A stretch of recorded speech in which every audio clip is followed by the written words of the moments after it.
सारा आकाश पूर्वाध chapter 6। College से लौटते समय अमर मिला। दोनों हाथों में फुटबॉल घुमाता हुआ शायद कहीं खेलने जा रहा था। देखते ही बोला, समर भैया, भाभी को लेकर आया हूँ। मैं सिर झुकाए चला जा रहा था। एकदम चौंक गया। मुंह से आश्चर्य से निकला, अच्छा? और घर लौटने को उठते कदम सहसा रुक गए। कुछ देर निरुद्देश्य सा उसके मुंह की ओर देखता रहा, फिर पूछा, कोई खास बात?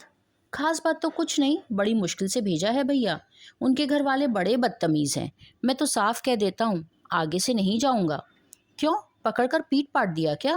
मैंने कंठ को भरकस दबाकर नीचे स्वर में जहर बुझी मुस्कुराहट के साथ पूछा। बस पीटना ही बदतमीजी होती है क्या? उठते बैठते जब देखो तब तुम्हारी बड़ी भाभी ऐसी, तुम्हारे अम्मा बाबूजी ऐसे। हम लाख बुरे हों लेकिन अपने घर वालों के बारे में ऐसी बातें नहीं सुनेंगे। उसने बड़े मेरी चिंता किए बिना उद्दंड ढंग से कहा। और समर भैया कैसे हैं यद नहीं बताया? मैं एकदम पूछ बैठा। स्वर में अनजाने ही कोमलता आ गई। जाने उसने मुझे अपने घर जाकर कैसा बताया होगा। भैया यही तो बात है, तुम्हारी तो सब तारीफ करते हैं। तारीफ? तू समझा नहीं होगा। हाँ, यह भी हो सकता है। उसने मान लिया। वैसे तुम्हारे बारे में ज़्यादा बातें नहीं हुई, बस एक आध बार पूछा, कितनी पढ़ाई और रह गई है? इस समय प्रभा को ले जाने से पढ़ाई का नुकसान तो नहीं होगा? यह भी कह रहे थे कि जितना पढ़ोगे उन्हें तो खुशी होगी। हाँ, इस बात का बुरा मान रहे थे कि पहली बार तुम्हें ही आना चाहिए था, यह कायदा है। मैंने तो समझा दिया कि गौना तो शादी के साथ हो गया था, फिर भैया आजकल बड़ी मेहनत कर रहे हैं। बस, और तो सब ठीक है। उसके आत्म प्रशंसा के प्रभाव को रोककर मैंने पूछा, तारीफ शब्द से जो जिज्ञासा गले तक उमड़ आई थी, उसका समाधान इन बातों से नहीं होना था। तो समझा नहीं होगा कहकर मैं अमर को उकसाना भी चाह रहा था, पक्का भी करना चाह रहा था। कहीं उनकी बातों को व्यंग तो नहीं था? अब क्या पूछूं? उठती लहरों की तरह यह शब्द मेरे मानसिक उद्वेग को बुरी तरह बढ़ाए जा रहे थे। मन में एक प्रबल आवेश उठा कि किससे जाकर पूछूं, तुमने मेरे बारे में क्या कहा? उस एक क्षण को मुझे लगा कि कितना घोर अनुचित व्यवहार किया मैंने। आज अदालत में खड़ा करके कोई मुझसे पूछे कि सुहाग रात के दिन तुमने अपनी पत्नी से क्यों नहीं बात की, क्या केवल इसलिए कि तुम्हें देखते ही गठरी बनकर नहीं बैठी और यूं ही खड़ी रही, या सिर्फ इसलिए कि तुम्हारी आकांक्षाएं बहुत ऊंची थी और तुम नारी को उसमें बाधक मानते थे? विवाह तुम्हारी इच्छा के विरुद्ध हुआ था। छी, यह भी कोई ठोस कारण है ना बोलने का? अपने पक्ष का समर्थन करने के लिए उस समय मैं क्या जवाब दूंगा? क्या आधार बताऊंगा उस सारे व्यवहार का, सिवा एक भावुक आवेश के?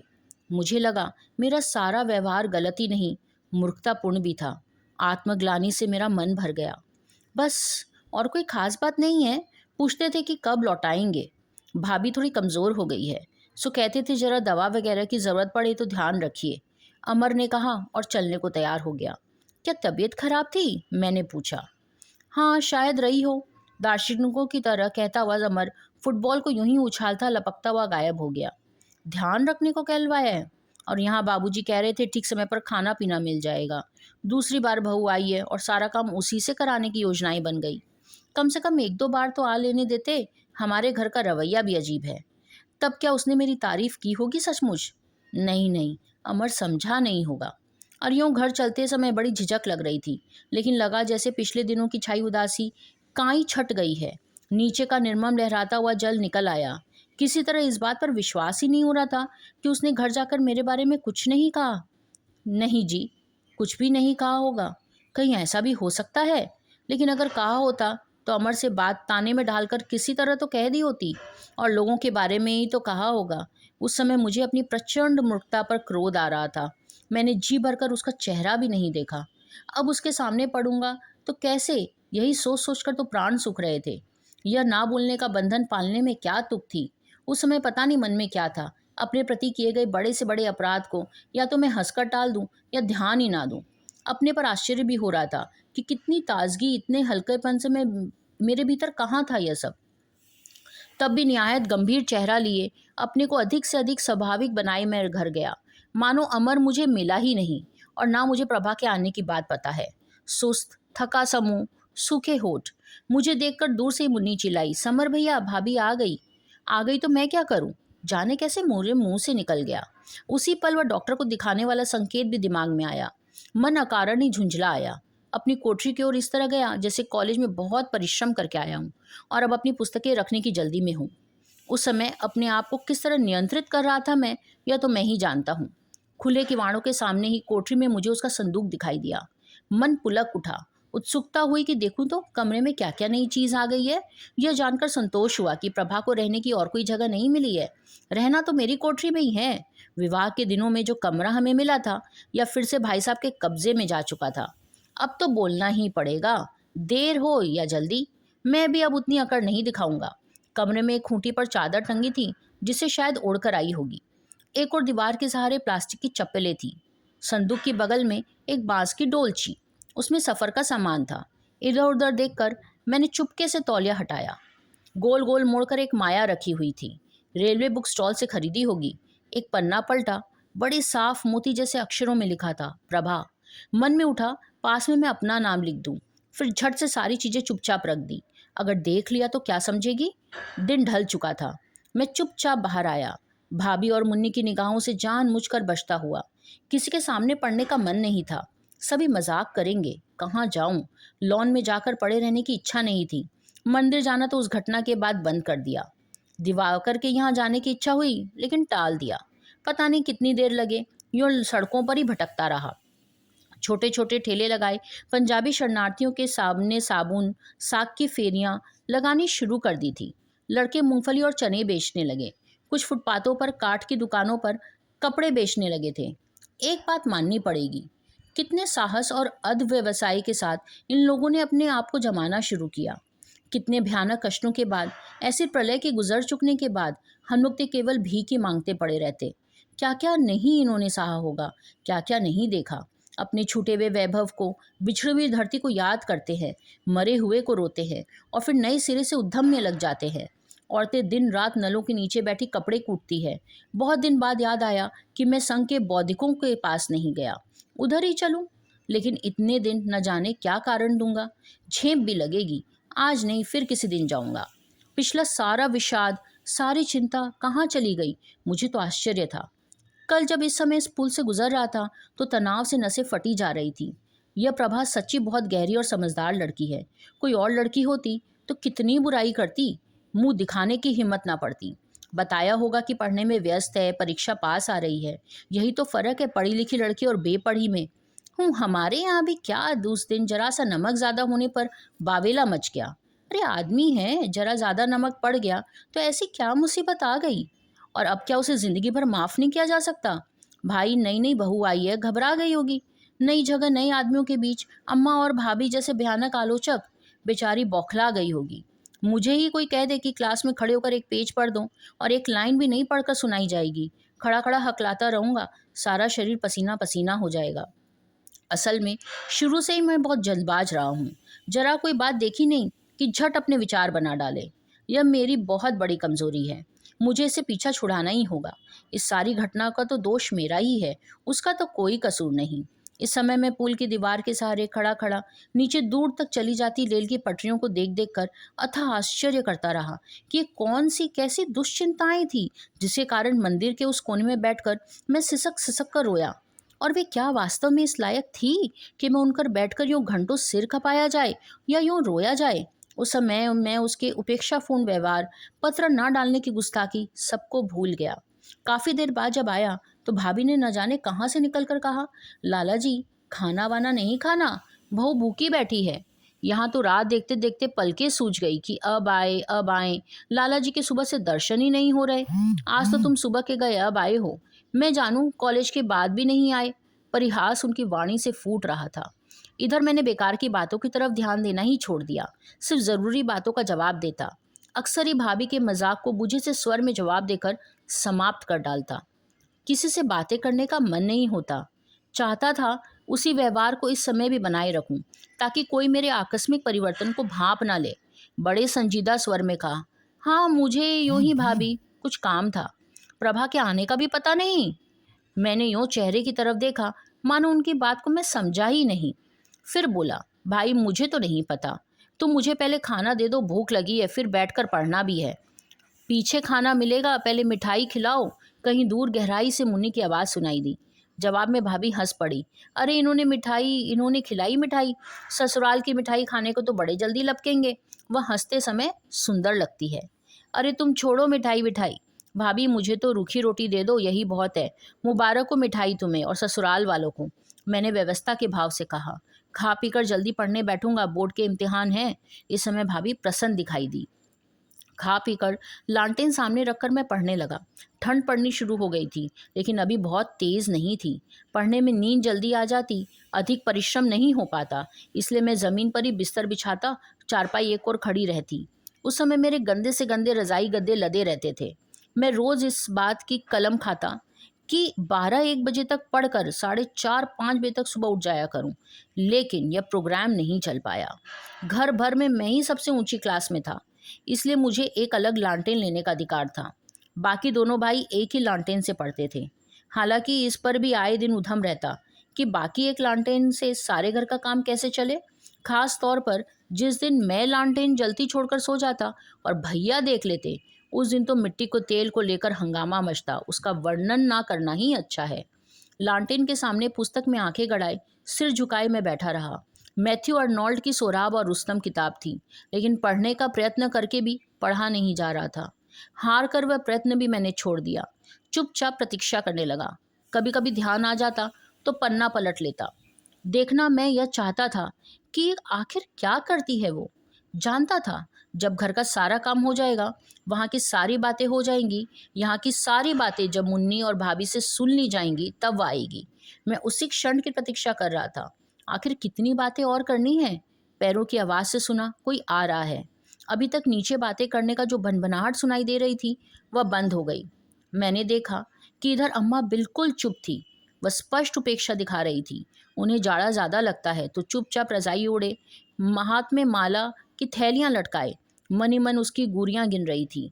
वही बैठे बैठे मैं अनुमान लगाया। एक मन हुआ कि चलूं, जरा बाहर से नीचे झांक कर तो देखूं कि क्या देर हो रही है। लेकिन एक बार को अगर भैया अपने कमरे में हुए तो देख लेंगे, दूसरे ऊपर से अम्मा का कमरा या बैठने की जगह नहीं दिखाई देती थी। यूँ तो मैं डरता डरता सा अनावश्यक रूप से बाहर छत की एक ओर मुंडेर के सहारे बनी मोरी तक गया। फिर कल्पना करने लगा, मुन्नी अपनी चारपाई पर पड़ी होगी, नाक तक रजाई ओढ़े। भाभी अम्मा के पैर दबा रही होंगी। शायद मुन्नी की चारपाई से लगी झुकी सिमटी सी प्रभा बैठी बैठी सुन रही होगी, मना रही होगी कि जल्दी से इन लोगों की बातें समाप्त हो, दिन भर की थकी आ रही है, मैं थोड़ा आराम करूं। लगा दरवाजे पर कोई चुपचाप खड़ा है। छाया से जाना वही थी। या तो मुझे पढ़ता हुआ देख रही थी या भीतर आने में झिझक हो रही थी। कुछ देर बाद भीत के ढंग से आकर उसने इतने आहिस्ता से संदूक खोला कि जरा भी आवाज न हो। ससराहट से अनुमान लगाया कि कपड़े निकाले जा रहे होंगे। कुछ देर यूं ही बैठी सोचती रही, फिर घुटनों पर हाथ रखकर उठी और बाहर चली गई। थकी थी, शायद कपड़े बदलने बाहर गई है। मेरी सारी इंद्रियों की चेतना कानों में समा गई। चूड़ियों की हल्की झनक, वस्त्रों की सरसराहट, स्वस्थ युवा नारी शरीर की अजीब सी सुगंध का झोंका जैसे कमरे में आया और चला गया। वन विभोर हो गया। तने तारों पर पड़ी टंकार की तरह नसें लरज उठी। अपने भीतर व्याप्त होने वाले इस विचित्र उल्लास की उष्णता को मैं समझ ही नहीं पा रहा था, लेकिन यह उष्णता जैसे रग रग में फैलकर मेरे रोए रोए में समा रही थी। पिछले सारी बातें दिमाग से उड़ गई। भविष्य के ना जाने कितने सुखपूर्ण दाम्पत्य जीवन के सुनहरे चित्र झलमलाकर थिरकने लगे। सैकड़ों सिनेमाओं कहानियों में देखे पढ़े दृश्य, प्रेम की क्रीड़ाएं दिमाग में आई। कैसे हम लोग खेलेंगे, एक दूसरे को तंग करेंगे, गुदगुदाएंगे, नाराज होकर मनाएंगे। प्रभा शैतानी से मेरी किताब लेकर भाग जाएगी। मैं जब पढ़ना बंद करके उससे बात करूं, लेकिन मैं गुस्सा दिखाकर उसके पीछे भागा करूंगा। वह सारा हास्य विनोद, बिजली की तरह थिरकती किलकारियां, बादल की तरह बरसता उल्लास मैं स्पष्ट अपनी आंखों के सामने देखता रहा। क्रम क्रम में उठकर चलते हुए उसके पगों के पीछे पीछे मेरी दबी दृष्टि दरवाजे तक गई। पाँव में महावार लगी हुई थी। गोरी एड़ियों पर चांदी के तोड़िए झूल रहे थे, जो एकदम रखने पर साड़ी की किनारियों से ढक जाते और उठाने पर झलक उठते। एक कदम बढ़ाकर उसने देहली पार की तो मुझे लगा जैसे मेरे भीतर के गले तक आवाज़ उठी चली आ रही है, प्रभा सुनो। बड़ी कोमल, बड़ी मधुर, उसे पुकारने की दुर्विनार इच्छा को मैं कैसे रोक पाया, आज भी नहीं जानता। मुश्किल से मैंने अपने आप को समझाया कि वह कपड़े बदलने गई है, अभी आ जाएगी। किताब, कागज़, पढ़ाई सब मेरे सामने से चले गए। भावनाओं की आंधी में मैं डूब गया। बस मैं ही वहाँ रह गया, जो हर पल अपने को घर से अधिकार खोता चला जा रहा था। लगा जिस धरती पर मैं बैठा हूँ वह एक ओर झुकी जा रही है। तभी छत के दूसरे सिरे से, शायद भैया के कमरे से, भाभी का हल्का स्वर सुनाई दिया, नहीं प्रभा, वहीं जाकर सो। चारपाई पर ना हो तो मैं डाले देती हूँ, अभी यहाँ तुम्हारे जेठ जी आते होंगे। न जाने उसने क्या गुनगुन जवाब दिया, जिसके उत्तर में फिर भाभी का ऊंचा स्वर सुनाई दिया, आखिर तुम वहाँ सोना क्यों नहीं चाहती? उस स्वर में जाने क्या था। मुझे उनकी डॉक्टर वाली बात ध्यान आई, क्योंकि उसके बाद उन्होंने धीरे से कोई मजाक की बात कही। प्रभा की ओर भनभनाहट तेज हुई। लगा मजाक उसे अच्छा नहीं लगा। थोड़ी देर सन्नाटा था। फिर भाभी ने समझाने के स्वर में कहा, देखो प्रभा, मान जाओ, ऐसा नहीं करते। तुम नई बहू हो, शुरू से ऐसा करोगी तो आगे कैसे चलेगा? तुम्हें तो अभी सारी जिंदगी बितानी है। यह सब तो होता ही रहता है। उनके उत्तर में फिर प्रभा की काफी तेज, तीखी, दृढ़, उद्वत स्वर सुनाई दिया। जबरदस्ती वहीं जाकर सो जाऊं? मुझसे तो नहीं होता जेठानी जी।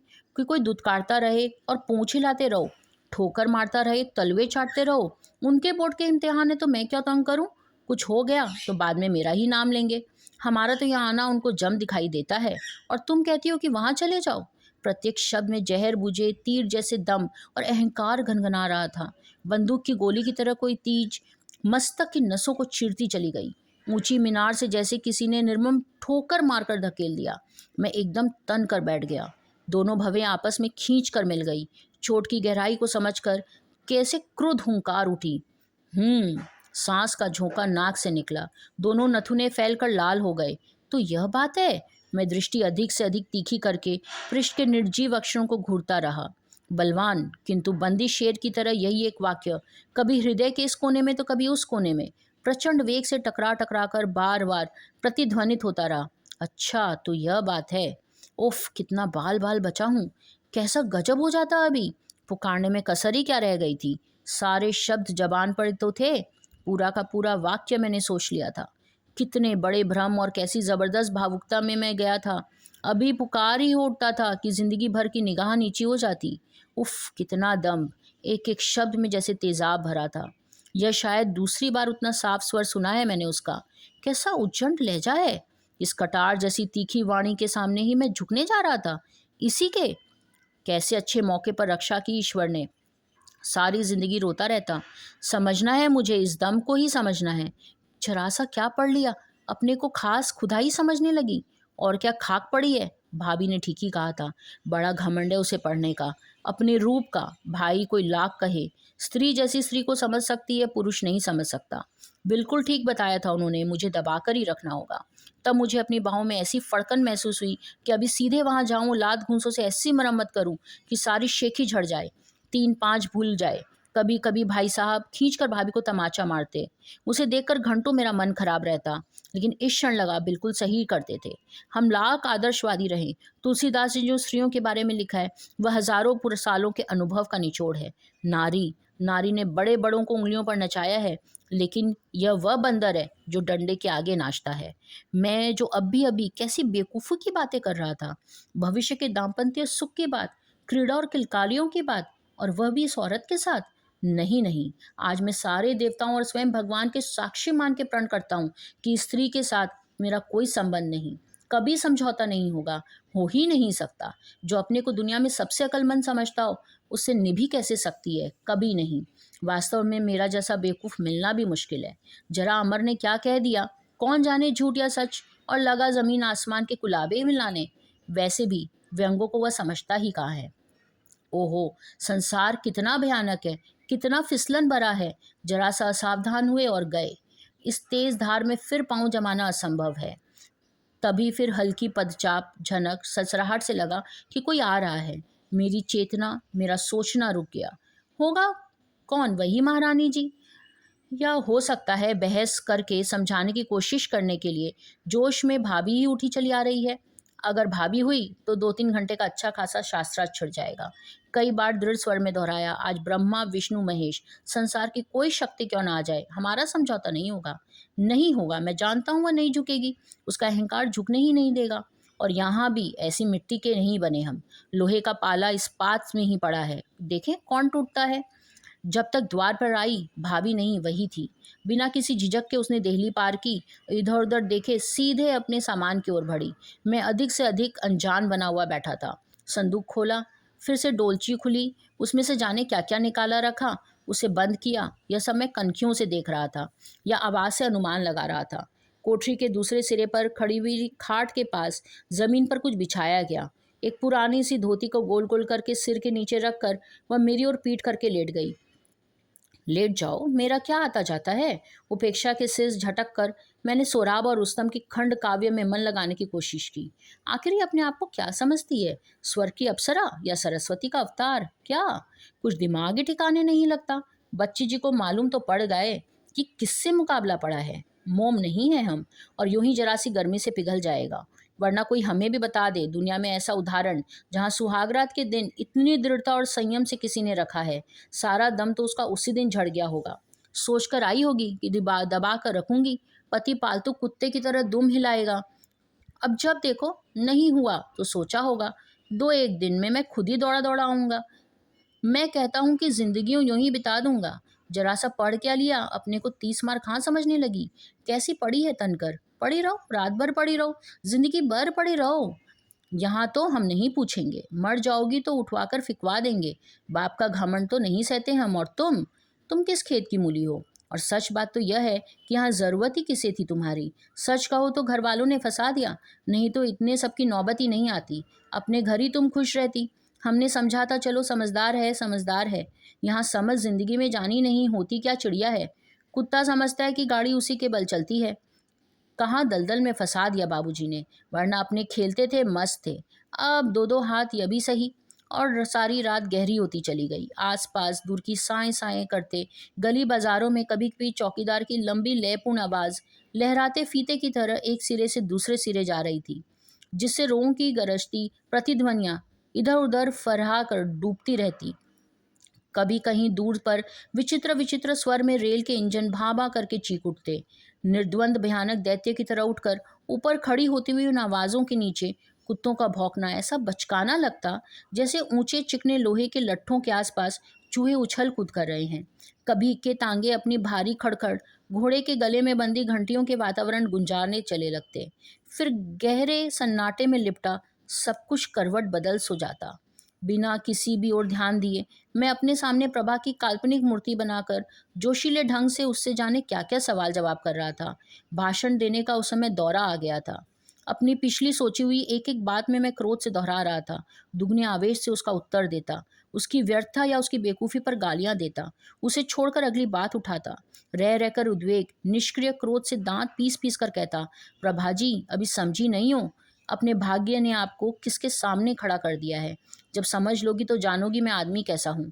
फिर सेराब रुस्तम की पंक्तियों को ऐसे आत्मविश्वास से दोहराता मानो वे इसी अवसर के लिए लिखी गई है। ये वे पंक्तियां थीं जहां रुस्तम को ललकार कर सोराब कहता, हजारों युद्ध क्षेत्रों में मेरा वास्ता पड़ चुका है, लेकिन आज तक कभी मौका नहीं आया कि मुझे युद्ध क्षेत्र छोड़ना पड़ा या मेरा दुश्मन जिंदा बच निकला। प्रभाजी याद रहे, never the field was lost nor the for saved. हाँ, मेरा पहले दिन का व्यवहार बिल्कुल ठीक था, उसमें कोई भी बात अनुचित नहीं थी। ऐसे व्यक्ति के साथ तो यही होना चाहिए। आज से इसका मान मर्दन मेरा पहला लक्ष्य हो गया। और रात की पहाड़ी घाटियों से अंधकार का काला झरना चुपचाप फिसलता रहा। लहर लहर की तरह क्षण पर क्षण बीतते रहे। रात गुजरती रही। काफ़ी देर से एक सी जलती रहने के कारण लालटेन की बत्ती एक सिरे से कुछ अधिक जल गई, लेकिन दूसरे सिरे की लौ काफ़ी ऊंची उठ रही थी। मैं चुपचाप बैठा सोचता रहा, सोने की याद ही किसे थी। कभी सामने सिकुड़ी पड़ी प्रभा को घृणा से देखता, कभी अपने आप में खो जाता, मुंह बनाकर विद्युप से दोहराता, आज हम वहां नहीं जाएंगे। फिर अब क्या आई, ऐसी थी तो कहीं भी डूब मरती। बत्ती का संतुलन बिगड़ गया। धुआं तेज हो रहा था। लालटेन के सिरे में धुएं की गांठें जमती गई। शीशे के साफ चिमनी पर कालीमा की परत पर परत चढ़ती रही।